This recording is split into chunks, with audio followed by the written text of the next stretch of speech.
Friends, welcome to Sai Murugan channel. ఎవరు లేనప్పుడు ఒక్కరుగా ఉండి ఏం చేసుకోవాలని తెలుస్తలేదు. అయితే ఇప్పుడు నేను చెప్పే ఈ మజ్జిగ పులుసు సింపుల్గా ట్రై చేయండి. ఎలా వచ్చిందో కూడా కామెంట్ బాక్స్లో కామెంట్ ఇవ్వండి. ఎలా చేయాలో చూపిస్తారండి. 100 గ్రాము పెరుగు తీసుకున్నా. ఇది ఉంటలు రేక బాగా పీల్ చేసుకుని దీంట్లో కొంచెం ఉప్పు, 1/2 టీ స్పూన్ పసుపు, మజ్జిగ మొత్తం ఉంటలు రేక తిప్పేసుకున్నా. ఇప్పుడు స్టవ్ ఆన్ చేసి కడాయి పెట్టి 2 టీ స్పూన్ ఆయిల్ వేసుకున్నా. ఆయిల్ కాగినాయి. ఇప్పుడు పోపు దినుసులు, ఆవాలు, జీలకర్ర, శనగపప్పు,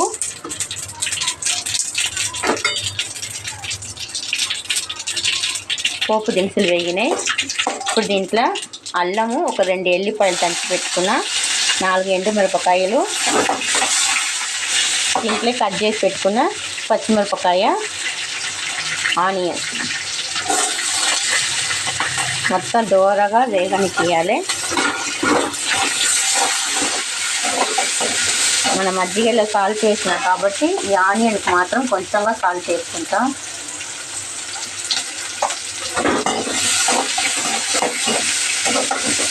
వేగినాయి. ఇప్పుడు దీంట్లో ఒక చిన్న సైజు టమాటా కట్ చేసి పెట్టిన అది కూడా వేసి కొంచెం లైట్గా తిప్పేసుకుంటాం. మనం ఎవరు లేదు ఒక్కరుగా ఉండేటప్పుడు ఈ మజ్జిగ సారు సింపుల్గా పని చేస్తుంది. ఒకటి మాత్రం పెట్టేసి పచ్చళ్ళు ఏమైనా పెట్టుకుంటే సూపర్ ఉంటుంది, సింపుల్గా అయిపోతుంది.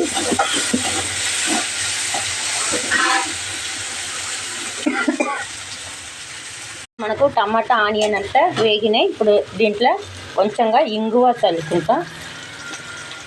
అసలు ఒక తిప్పేసి స్టవ్ బంద్ చేసి మన మజ్జిగని కలుపుకున్న మజ్జిగని పోసేయాలి.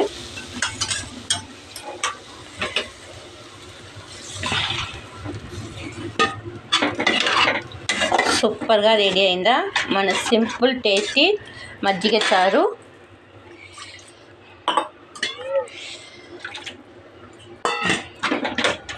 అంతే అండి. ఉప్పు అని టెస్ట్ చేసుకోండి.